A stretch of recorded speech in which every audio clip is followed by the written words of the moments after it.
درس في أحوال المؤمنين السعداء والكافرين الأشقياء سورة الأنفال تفسير ابن كثير.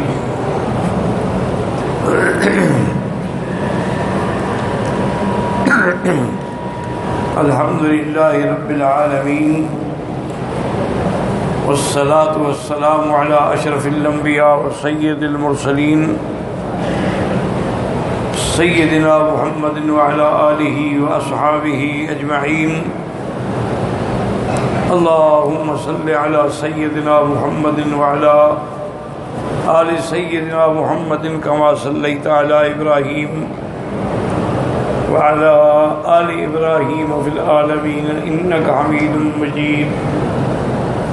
أعوذ بالله من الشيطان الرجيم. بسم الله الرحمن الرحيم.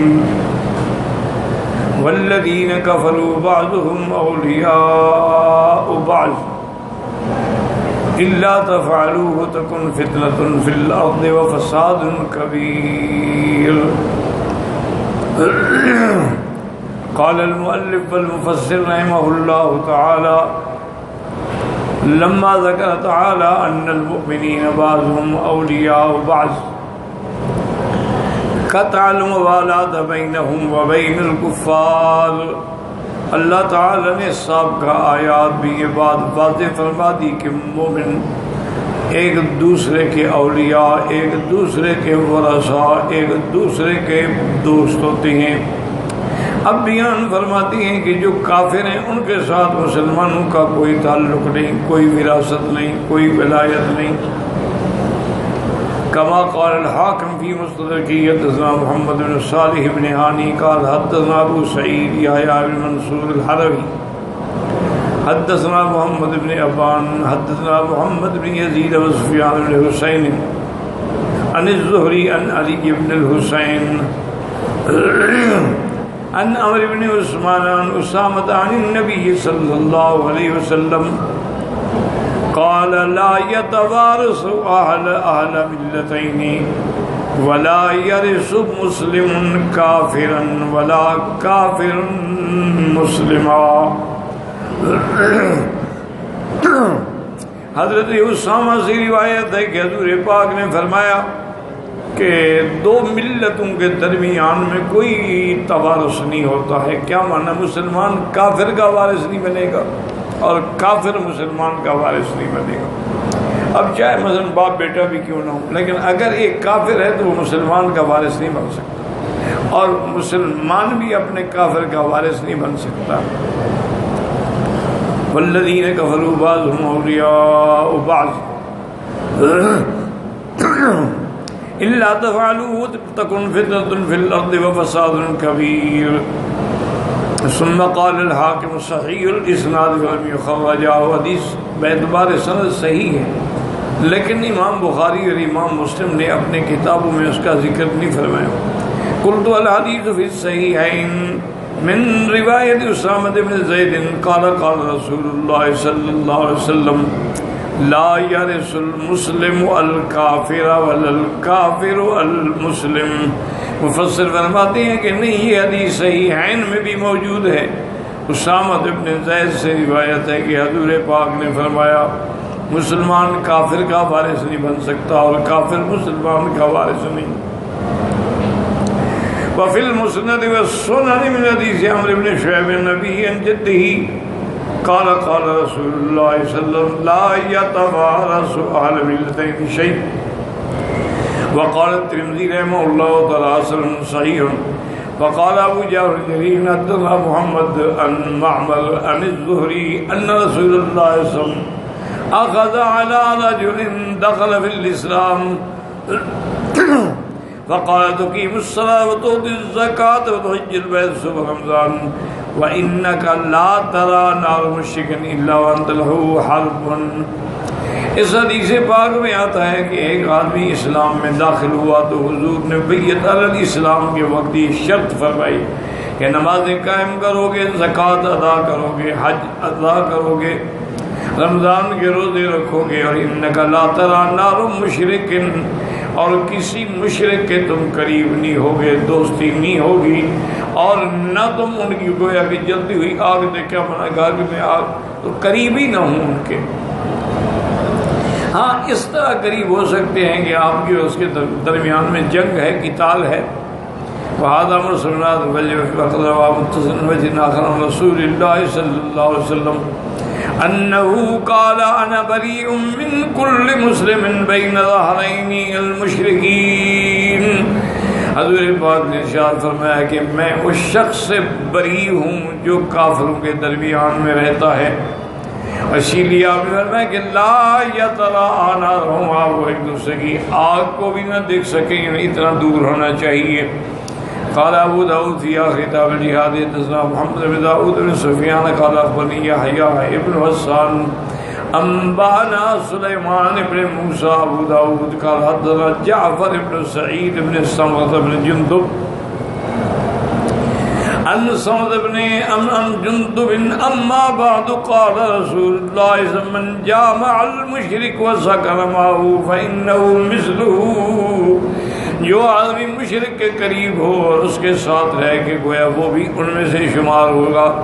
وذکر حافظ ابو بکر بن عبداللہ حدیث حاتم بن اسماعیل عبداللہ بن حرمز عن محمد وسعید ابن عبید اللہ ابن عبید بن ابی حاتم المدنی قال قال رسول اللہ اذا آتاکم من ترضون دینه وخلقه فانکحوه الا تفعلوا تكن فتنة في الارض وفساد عریض۔ اسی طرح اس حدیث میں حضور نے فرمایا کہ اگر تمہارے پاس مثلا تمہارے گھر میں لڑکی ہے اور تمہارے پاس کوئی آدمی رشتہ لے کے آتا ہے اور آپ اس کے دین سے بھی اس کے خلق سے بھی مطمئن ہیں کہ وہ دیندار بھی ہے اور اس کے اخلاق بھی اچھے ہیں، تو بس رشتہ کر دو، باقی دولت وغیرہ نہ سوچو۔ اگر ایسا نہیں کرو گے تو زمین کے اندر بہت بڑا فساد پھیلے گا۔ قالوا یا رسول اللہ ان کان فیک اذا تک منتظر دین و خلق بن کے وہ ثلاث مرات، انہوں نے کہا کہ حضور اگر اس میں آپ نے فرمایا بس اگر اس کا دین اور اخلاق ٹھیک ہے بس رشتہ کر دو۔ واخذ ابو داود و ترمذی حدیث حاتم اسماعیل به بنحوه ثم روى حدیث عبد الحمید بن سلیمان ان ابن عجلان النبی وسیمۃ النذری النبی رضی اللہ تعالی قال قال رسول اللہ صلی اللہ علیہ وسلم اذا آتاکم من ترضون خلقه ودینه فزوجوه الا تفعلوه تكن فتنة في الارض وفساد عریض۔ ومعنى قوله الا تفعلوه تكن فتنة في الارض وفساد كبير اي ان لم تجانبوا المشركين وتولوا المؤمنين والا وقعت فتنة في الناس والتباس الامر واختلاط المؤمنين بالكافرين فَيَقَعُ بَيْنَ النَّاسِ فَسَادٌ مُنْتَشِرٌ عَرِيضٌ طَوِيلٌ۔ اگر تم مشرکین سے جدا نہ ہوئے اور مومنین سے دوستی نہ کی، اگر تم نے ایسا نہ کیا تو پھر لوگوں میں بہت بڑا فتنہ پیدا ہو جائے گا، چونکہ عمل گڑبڑ ہو جائے گا، مومن کافر مل جائے گی، تو اس وجہ سے پھر بہت بڑا فساد پھیلے گا۔ والذین آمنوا وہاجروا وجاہدوا فی سبیل اللہ والذین آووا ونصروا اولئک هم المؤمنون حقا لهم مغفرۃ ورزق کریم۔ والذین آمنوا من بعد وہاجروا وجاہدوا معکم فاولئک منکم وَأُولُو الْأَرْحَامِ بَعْضُهُمْ أَوْلَىٰ بِبَعْضٍ فِي كِتَابِ اللَّهِ إِنَّ اللَّهَ بِكُلِّ شَيْءٍ عَلِيمٌ۔ ان آیات میں یاد رکھیں اس میں مسئلہ ولایت ہے کہ مومن مومن کا دوست ہوتا ہے اور کافر کافر کا دوست ہوتا ہے۔ اب یہ باتیں جو حضور نے فرمائی ہیں بالکل علم نشرہ ہیں، ہمارے سامنے ہیں۔ کہ حالانکہ دیکھیں کہ یہود اور نصارہ کا آپس میں کتنا بڑا بودھ ہے دین کے اعتبار سے، کہ نصرانی جو ہیں وہ عیسیٰ ابن مریم کو خدا اور خدا کا بیٹا اور ثالث الثلاثہ مانتے ہیں، اور یہودی نعوذ باللہ کہتے ہیں کہ عیسیٰ علیہ السلام تو حلال کی اولاد ہی نہیں ہوتی، یوسف نجار کا بیٹا ہے۔ اتنا بغض۔ پھر یہودیوں نے عیسیٰ علیہ السلام کو قتل کرنے کی سازش کی، اللہ نے حفاظت فرمائی، اللہ نے ان کو آسمانوں پہ اٹھا دیا، حواریین میں سے کسی ایک پر اللہ نے شپر ڈال دیا عیسیٰ علیہ السلام، انہوں نے اسی کو پکڑ کے پھانسی دے دیا۔ عیسیٰ علیہ السلام کو نہ پھانسی دی گئی نہ قتل ہوئے، اللہ نے زندہ آسمانوں پہ اٹھا دیا۔ اتنا بڑا بغض ہے یہود اور نصارہ۔ اور قرآن نے بھی کہا کہ قالت الیہود لیست النصارى علی شیء وقالت النصارى لیست الیہود علی شیء۔ یہودی کہتے ہیں نصرانیوں کا کوئی دین نہیں، کچھ بھی نہیں، اور نصرانی کہتے ہیں یہودیوں کا کوئی دین نہیں۔ لیکن اتنے بڑے بغض کے باوجود جب مسلمانوں کے خلاف جنگ کا وقت آئے تو نصرانی یہودی ایک ہو جاتے ہیں۔ اب آپ نے دیکھا ہے کہ نصرانیوں کا جو پوپ ہے اس نے وہ یہودیوں کی وہ پھانسی دینے والی اور ساری غلطیاں گناہ معاف کر دی اور بھائی بھائی بن گئے۔ وجہ کیا ہے کہ الکفر ملت واحدہ، کفر کفر ہے، وہ سکھ ہو، وہ ہندو ہو، عیسائی ہو، یہودی ہو، کوئی بھی ہو، ایک۔ کیا معنی؟ یعنی مسلمانوں کے مقابلے پہ ایک۔ تو اس لیے اللہ نے قرآن میں ایک فیصلہ فرما دیا کہ مومن مومن کا ولی ہوتا ہے، مومن مومن کا وارث ہوتا ہے، کافر کافر کا دوست اور وارث ہوتا ہے۔ مومن کسی کافر کا دوست نہیں بن سکتا اور کافر کسی مومن کا دوست نہیں بن سکتا۔ ایک مسئلہ ہمیں یہ معلوم ہوا، واضح ہو گئی بات کہ اگر ایک مسلمان ہے ایک کافر ہے تو اس کا وارث بھی نہیں بنے گا۔ اس کو کہتے ہیں اختلاف ملتین، کہ دو ملتوں کا فرق ہے، ایک مسلمان ایک کافر۔ اسی طرح ایک مسئلہ ہے اختلاف دارین، یعنی ایک آدمی دارالاسلام میں ہے اور ایک آدمی دارالکفر میں ہے تو وہ بھی ایک دوسرے کے وارث نہیں بن سکتے۔ یعنی اگر خاوند جو ہے وہ مسلمان ملک میں ہے، بیوی کافر کو تو نکاح ختم ہو۔ تو اختلاف دارین بھی یعنی آپس میں ایک دوسرے کو جدا کر دیتی ہیں، اختلاف ملتین جو ہے وہ بھی جدا کر دیتی ہیں۔ آگے اللہ کے قرآن نے فرمایا کہ اللہ تفعلوا، اگر تم نے ایسا نہ کیا زمین میں فساد پھیلے گا۔ کیا نہ کیا؟ اس کا ایک قول مبارک تو یہ ہے کہ اگر تم نے اللہ کے ان احکامات پہ عمل نہ کیا تو فساد کبیر ہو جائے گا۔ تم نے مسلمانوں کے بجائے کافروں سے دوستی رکھی، کافروں کے ساتھ تعلقات رکھے، تو لا تتخذوا عدوی وعدوکم اولیاء، وہ تمہارے بھی دشمن ہیں میرے بھی دشمن، ان کو کبھی دوست نہ بنا۔ تو اگر تم ایسا کرو گے تو زمین میں فتنہ و فساد پھیلے گا۔ ایک معنی یہ ہے۔ اسی معنی میں حضور پاک کی ایک حدیث مبارک بھی ہے۔ آپ نے فرمایا کہ اذا اتاکم من ترضون دینہ وخلقہ فزوجوہ، اگر تمہارے پاس رشتہ لینے کے لیے ایسا آدمی آتا ہے کہ تم اس کے دین پر بھی مطمئن ہو اور اس کے خلق پر بھی، تو بس رشتہ دے دو۔ یہ مال اور دولت کو کچھ نہ سمجھیں، جیسے آج کا رواج ہے کہ دیکھتے ہیں جی لڑکے کی تعلیم کیا ہے، اس کی تنخواہ کیا ہے، اس کا مستقبل کیا ہے، کل وہ اگر لنگڑا ہو جائے، اندھا ہو جائے، مستقبل کہاں جائے گا؟ اسی لیے حکیم سقراط جو گزرے ہیں نا بڑے، اچھا ایک بات میں بھول نہ جاؤں، ہمارے عزیز بھی ہیں، بھائی بھی ہیں، ساتھی بھی ہیں، مولانا محمد حنیف جلندری صاحب، ان کی ہمشیرہ فوت ہو گئی ہیں. دعا کریں کہ اللہم اغفرہا وارحمہا وتجاوز عنہا وادخلہا فی الفردوس الاعلی. اور اللہ ان کے پسماندگان کو صبر جمیل عطا فرمائے. ان کی بڑی بہن تھی، وہ عالمہ بھی تھی ماشاءاللہ اور داعیہ بھی تھی، لیکن بہرحال موت کی گھڑی تو معین ہے. تو بہرحال اب سمجھیں کہ ایک دن حکیم سقراط جو گزرا ہے نا تاریخ میں، بہت بڑا حکیم ہے جس نے جڑی بوٹیوں پہ تحقیق کی اور بڑے بڑے عجیب نسخے ایجاد کیے جو آج تک بھی کتابوں میں محفوظ ہیں.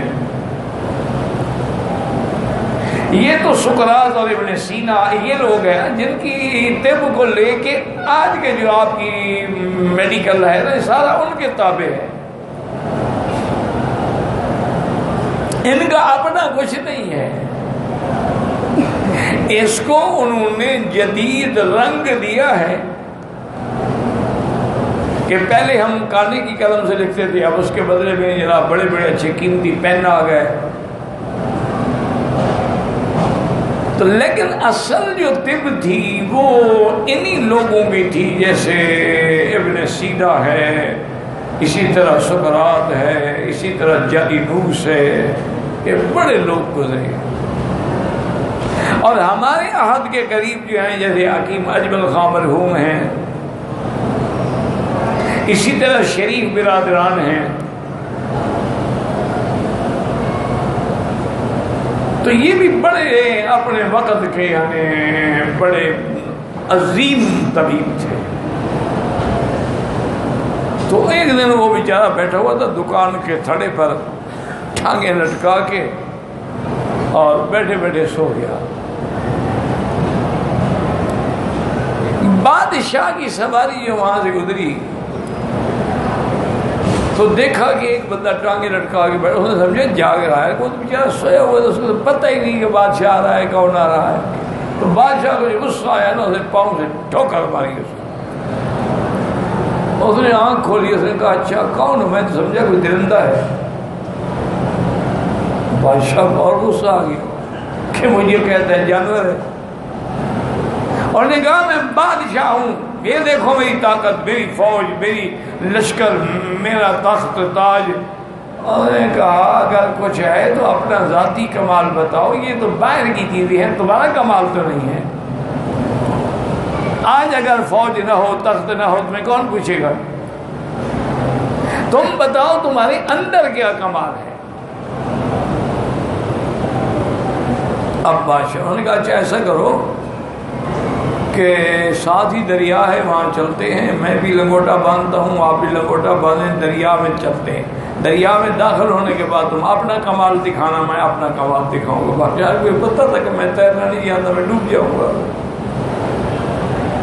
اور اس نے کہا مجھے تو تیرنا نہیں ہے. اس نے کہا پھر تمہارے اندر کیا کمال ہوا کہ تم اپنی جان بچانے کے لیے دریا میں تیر بھی نہیں سکتے ہو؟ تو اس لیے یاد رکھیں کہ ہمیشہ کمال وہ ہوتا ہے جو انسان کو اللہ نے عطا فرمایا ہو اور اس کی وہ ذاتی صفت بن جائے. علم ہے، علم ہے، فہم ہے، ذکا ہے. بڑے بڑے عجیب لوگ گزرے ہیں، جیسے کہ امام ابو حنیفہ رحمۃ اللہ علیہ ایک دفعہ حج کے لیے پھر زیارت کے لیے مدینہ منورہ تشریف لے آئے. تو امام مالک رحمۃ اللہ علیہ کی خدمت میں بھی گئے. ویسے یاد رکھیں عمر میں امام ابو حنیفہ بڑے ہیں، امام مالک ان سے چھوٹے ہیں، لیکن وہ بھی امام وقت ہیں، امام دارالہجرہ ہیں. تو امام صاحب گئے اور محبت سے ملے. تو ان نے پوچھا کہ کہاں سے آئے ہو؟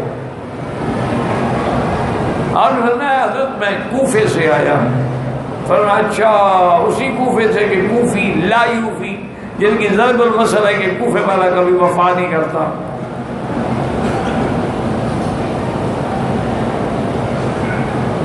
تو آپ نے سنا اور بڑے ٹھنڈے دل سے عرض کیا کہ حضرت قرآن پاک میں ایک آیت ہے، اگر مجھے مہربانی کر کے اس کی تفسیر سمجھا دیں۔ فرمایا کون سی؟ فرمایا من حولکم من الاعراب منافقون من اہل المدینہ مردوا علی النفاق لا تعلمهم نحن نعلمهم۔ میرے مدنی، آپ کے مدینے کے باہر رہنے والے دیہاتی جو ہیں یہ منافق ہیں، آپ نہیں جانتے، ہم جانتے ہیں۔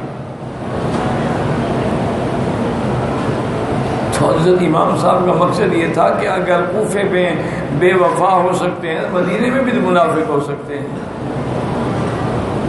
انہوں نے جب آیت سنی فرمایا تمہارا نام کیا ہے؟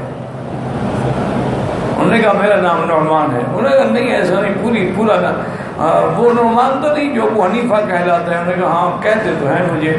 امام صاحب نے گلے لگا لیا، فرمایا یہ ذہانت اور فطانت اور یہ فہم جو ہے وہ ابو حنیفہ کا ہی کام، اور آدمی یہ بات نہیں سمجھ سکتا۔ تو یہ بڑے لوگ تھے، اللہ ان کی قبروں پہ کروڑوں رحمتیں فرما دے۔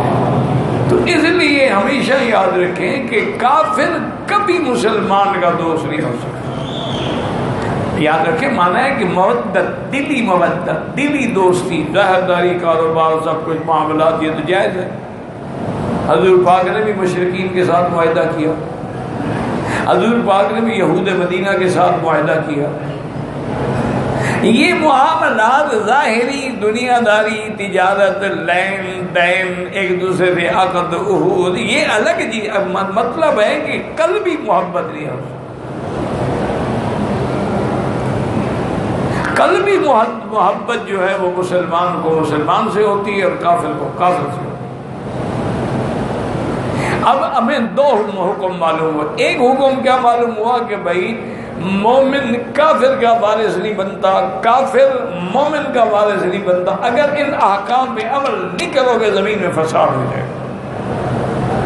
اچھا، اس کے بعد عجیب حدیث مبارک آ گئی کہ اگر ایک آدمی آتا ہے، دین ٹھیک ہے، خلق ٹھیک ہے، تو اس کی شادی کر تو چھوڑو کہ آئیڈیل ہو اور دولت ہو اور دنیا ہو، وہ تو عارضی چیزیں، اصل کمال تو اس کا اپنا ہے، ذاتی۔ اگر دولت چلی جائے پھر کیا کرو گے؟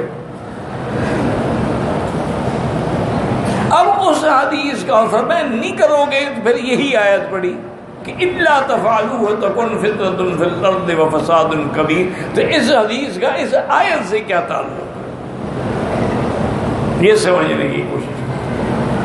اس میں اشارہ تھا کہ جب رشتہ کرو گے، شادی کرو گے تو آگے نسب وراثت ساری چلے گی نا، اولاد ہوگی تو وارث بنے گی۔ اور اگر تم نے غلط آدمی کے ساتھ شادی کی تو وارث بھی تو غلط پیدا ہوں گے نا، کہ کسی کافر لڑکی سے شادی کر لی۔ جیسے آج کل یہ وبا عام ہو گئی ہے کہ مسلمان لڑکیاں کافروں کے ساتھ شادی کر لیتی ہیں۔ اچھا، کافر لڑکیاں بھی مسلمانوں کے ساتھ شادی کر لیتی ہیں، حالانکہ یہ نکاح ناجائز نہیں، حرام ہے۔ بلکہ بعض علماء فرماتی ہیں کہ اگر اس نے کافر سے نکاح کر کے اس کو جائز بھی سمجھا ہے تو وہ تو کافر ہو گئی۔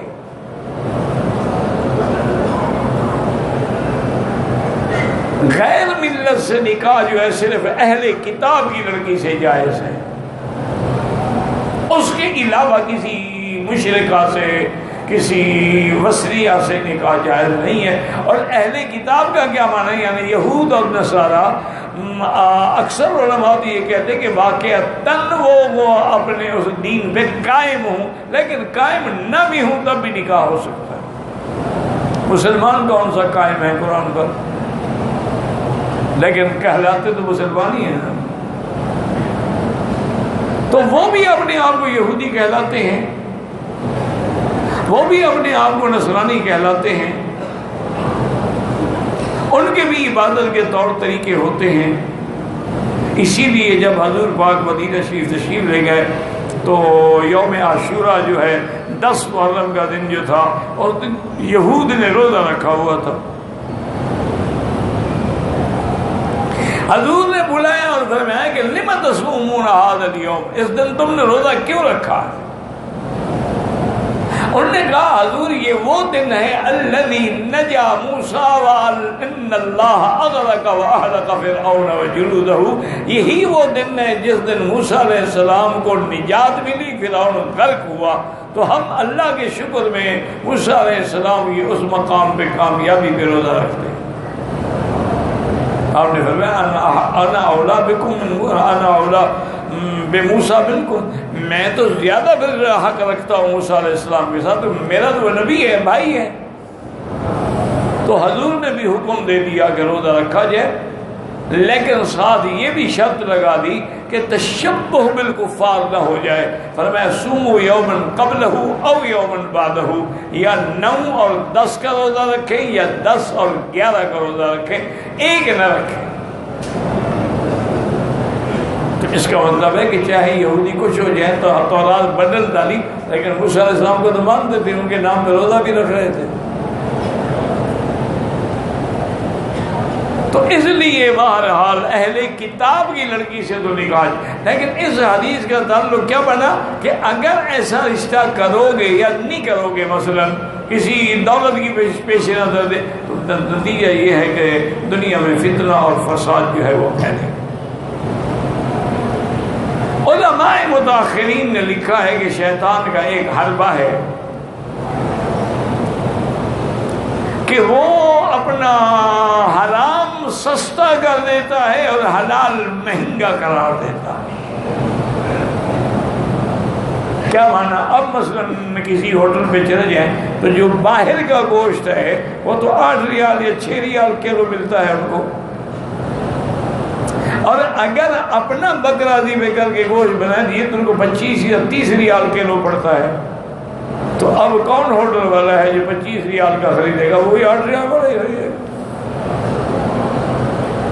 کہ گوشت 8 ریال میں ملا اور پیسے وہی لیے۔ تو حرام جو کہ سستا ہو گیا، ہر آدمی مجبور ہے اس کو لینے میں۔ اسی طرح نکاح کرنا، شادی کرنا اتنا مہنگا ہو گیا ہے کہ ہر آدمی تو یہ یعنی استطاعت بھی نہیں رکھتا۔ آج کل جو حالت ہے کہ شرائط ہیں، جہیز یہ ہوگا اور شادی فلاں شادی گھر میں ہوگی اور کھانا اس انداز کا دیا جائے گا اور یہ مینو باقاعدہ پیش کیے جاتے ہیں۔ تو اب یعنی سعودی عرب میں بھی اب یہ ہو گیا تقریباً کہ شادی پہ اگر بڑے ہیں تو ان کا 10-10 لاکھ ریال خرچ ہوتا ہے، غریب ہو تب بھی 1 لاکھ تو لگتا ہے کہ شبہ بنائے، پہلے جناب فلائٹ بنائے، اس کو سجائے، اس کی ڈیکوریشن کرائے، پھر شادی کسی شادی گھر میں کرے تو اس کا تو کباڑا ہو جاتا ہے۔ تو اب جب حلال مہنگا ہو گیا، نعوذ باللہ، پھر کیا ہوگا؟ زنا کے دروازے کھل گئے۔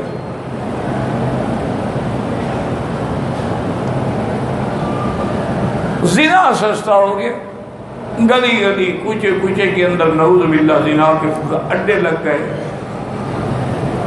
اور اس مقام پر ہم چلے گئے کہ زنا عیب ہی نہیں رہا بلکہ نعوذ باللہ آرٹ بن گیا۔